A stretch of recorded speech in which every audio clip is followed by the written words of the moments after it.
আসসালামু আলাইকুম। আশা করছি আল্লাহর অশেষ রহমতে তোমরা সকলে ভালো আছো। আজকে আমরা এইচএসসি বায়োলজি চতুর্থ অধ্যায় পড়ব। চতুর্থ অধ্যায়ে মূল ৩টি বিষয় নিয়ে আলোচনা করা হয়: ভাইরাস, ব্যাকটেরিয়া, ম্যালেরিয়া। সো আমরা শুরু থেকে শুরু করব। এই জন্য আমরা প্রথমে ভাইরাসের চিত্রটা এঁকে নিয়েছি। আজকে আমরা ভাইরাস আলোচনা করব। ভাইরাসের চিত্রটা আগে থেকে এঁকে নিয়েছি এই কারণে যাতে সময় নষ্ট না হয়, যাতে আমরা অনেক কিছু পড়তে পারি। সো ভাইরাসের মধ্যে কি কি প্রশ্ন থাকতে পারে আমি আজকে তোমাদের এক ক্লাসে বুঝিয়ে দেবো, মানে কি কি প্রশ্ন করতে পারে, কি টাইপের প্রশ্ন আসে ভাইরাস থেকে। আশা করছি তোমরা মনোযোগ সহকারে ধৈর্য ধরে ক্লাসটা দেখবা। প্রথমে ভাইরাস কি বা ভাইরাস কাকে বলে? ভাইরাস মূলত দুইটি উপাদান দ্বারা গঠিত, একটি নিউক্লিক অ্যাসিড এবং প্রোটিন। নিউক্লিক অ্যাসিডে ডিএনএ বা আরএনএ থাকতে পারে, নিউক্লিক অ্যাসিডে ডিএনএও থাকতে পারে বা আরএনএও থাকতে পারে। আমি এখানে ডিএনএ দিছি, তোমরা আরএনএও দিতে পারো, যার যেটা মন চায় সেটাই দিবা। সো ডিএনএও থাকতে পারে, আরএনএও থাকতে পারে। তো ভাইরাস কাকে বলে? নিউক্লিক অ্যাসিড ও প্রোটিন দ্বারা গঠিত, নিউক্লিক অ্যাসিড এবং প্রোটিন দ্বারা গঠিত একটি অতি আণুবীক্ষণিক। এখন তোমাদের প্রশ্ন থাকতে পারে অতি আণুবীক্ষণিক কি? অতি আণুবীক্ষণিক হচ্ছে যেটা খালি চোখে তো দেখা যায়ই না, আণুবীক্ষণিক যন্ত্র দিয়েও দেখা যায় না, ইলেকট্রনিক আণুবীক্ষণিক যন্ত্র দিয়ে দেখতে হয়, সেটা হচ্ছে অতি আণুবীক্ষণিক। অতি আণুবীক্ষণিক এবং যারা রোগ সৃষ্টিকারী, ভাইরাস কিন্তু রোগ সৃষ্টিকারী। সো সংজ্ঞাটা এরকম হবে: নিউক্লিক অ্যাসিড ও প্রোটিন দ্বারা গঠিত অতি আণুবীক্ষণিক রোগ সৃষ্টিকারী বস্তুকে ভাইরাস বলে। ভাইরাসকে কিন্তু বস্তু বলতে হবে, জীব বলা যাবে না। কারণ কিছু কিছু বিজ্ঞানী ভাইরাসকে জীব বলেছেন, আবার কিছু কিছু বিজ্ঞানী ভাইরাসকে জ্বর বলেছেন। তাহলে ভাইরাস আসলে কি? ভাইরাসের সবচেয়ে স্পষ্ট সংজ্ঞা দিয়েছেন লোফ। তিনি বলেছেন যে ভাইরাস জীবও না, ভাইরাস জ্বরও না, ভাইরাস ইজ এ ভাইরাস। তার মানে কি? Virus is not a living things nor a not a living things, virus is a virus. এটাই হচ্ছে ভাইরাসের বেস্ট সংজ্ঞা। মানে এই সংজ্ঞাটাই এখন পর্যন্ত আর কি সবচেয়ে বেশি গ্রহণযোগ্যতা আর কি পাইছে সকলের কাছেই। তো ভাইরাসে এটা হলো মানে যদি আসে এরকম আর খ নাম্বারে একটা প্রশ্ন থাকে, ভাইরাসকে অকোষী বলা হয় কেন?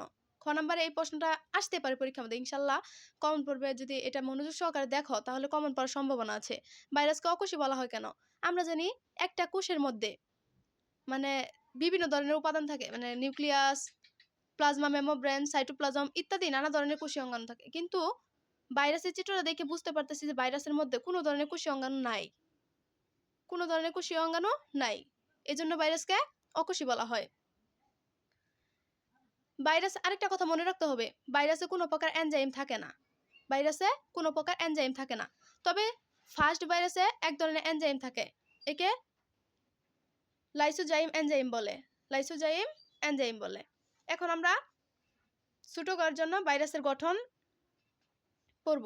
ভাইরাসে গ নাম্বারে ভাইরাস নিয়ে দুইটা যাবতীয় মানে দুইটা প্রশ্ন করতে পারে।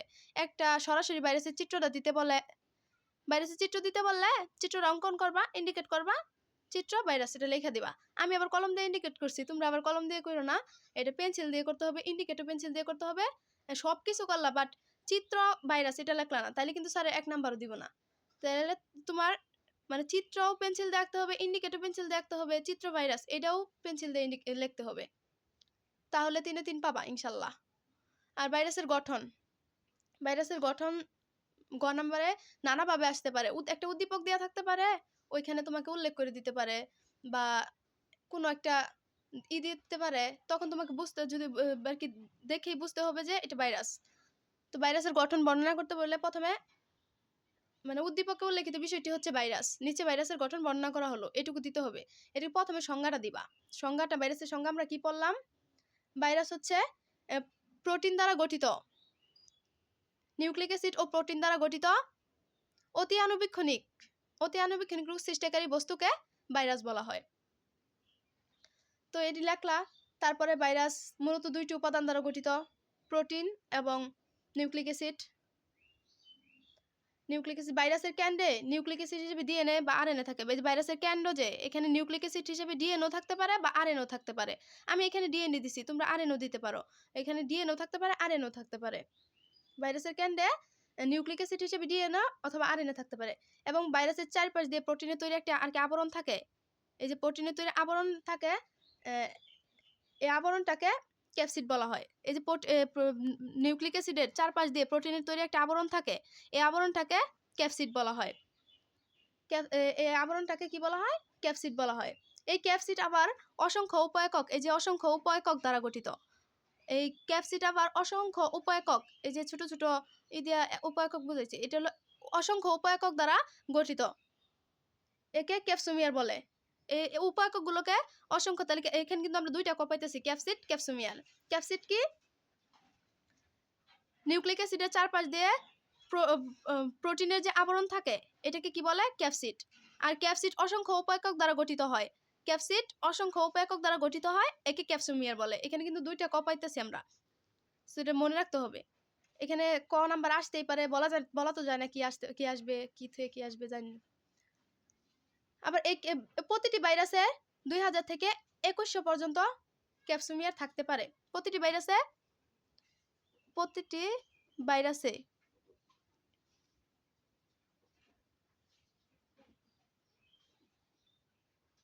2000 থেকে 2100 পর্যন্ত ক্যাপসোমিয়ার থাকতে পারে। প্রতিটি ভাইরাসে 2000 থেকে 2100 পর্যন্ত ক্যাপসোমিয়ার থাকতে পারে। এবং মূল ভাইরাসের চারপাশ দিয়ে, এই যে মূল ভাইরাসের চারপাশ দিয়ে এখান দিয়ে প্রোটিন, লিপিড, লিপিড, শর্করা একটা আবরণ থাকে। এই যে মূল ভাইরাসের চারপাশ দিয়ে লিপোপ্রোটিন, শর্করার একটা আবরণ থাকে, একে এনভেলপ বলে। এনভেলপ 10 থেকে 15 মাইক্রোমিটার দৈর্ঘ্যের হয়ে থাকে। এনভেলপ 10 থেকে 15 মাইক্রোমিটার হতে পারে দৈর্ঘ্যের হয়ে থাকতে পারে। এরপরে ভাইরাসের চারপাশ দিয়ে স্লাইড থাকতেও পারে, নাও থাকতে পারে। এই যে স্লাইডটা যা আছে ভাইরাসের চারপাশ দিয়ে, এটা হলো থাকতেও পারে, না থাকতেও পারে। তোমার কি দেখি ভাইরাস চিনবো আমরা? ভাইরাস চিনবো যে নিউক্লিক অ্যাসিড, চারপাশে প্রোটিন, এইটুকুই তো ভাইরাসের মূল এখন তুমি এইটুকু যদি থাকে, তাহলে এটা থাকতেও পারে বা নাও থাকতে পারে, ওইটা দেখার বিষয় না। তোমার এইটাই দেখতে হবে, নিউক্লিক অ্যাসিড থাকলে চারপাশে প্রোটিন, এটা দেখে আমি বুঝে যাবো যে এটা ভাইরাস। তো এই আবরণটা থাকলো নাকি না থাকলো সেটা দেখার বিষয় না। তো এইটা দেখলেই আমরা বুঝতে পারবো যে এটা ভাইরাস। ভাইরাসের কোন প্রকার, আর দুইটা লাইন বলবো তারপরে শেষ করে দিব। ভাইরাসে কোনো প্রকার এনজাইম থাকে না। ভাইরাসে কি থাকে না? ভাইরাসে কোনো প্রকার এনজাইম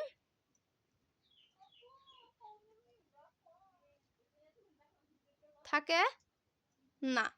ভাইরাসে কোনো প্রকার এনজাইম থাকে না। তবে ফার্স্ট ভাইরাসে এক ধরনের এনজাইম থাকে, একে লাইসোজাইম এনজাইম বলে। ভাইরাসে, এটা মনে রাখতে হবে, ভাইরাসে কোনো প্রকার এনজাইম থাকে না, তবে ফার্স্ট ভাইরাসে লাইসোজাইম নামক এক ধরনের এনজাইম থাকে।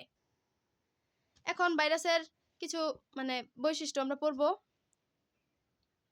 ভাইরাসের বৈশিষ্ট্য।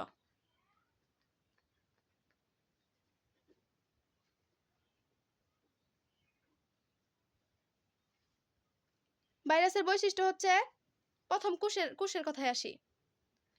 ভাইরাস হচ্ছে অকোষী। আমরা আগেই বলেছি কেন অকোষী, কারণ কোনো ধরনের কোষীয় অঙ্গাণু ভাইরাসের মধ্যে থাকে না। এজন্য ভাইরাস হচ্ছে কোষ, যদি কোষ আমরা তো দিব, বৈশিষ্ট্য দিব, ভাইরাস হচ্ছে অকোষী। ভাইরাসের মধ্যে কোনো প্রকার কি থাকে না? কোষ থাকে না।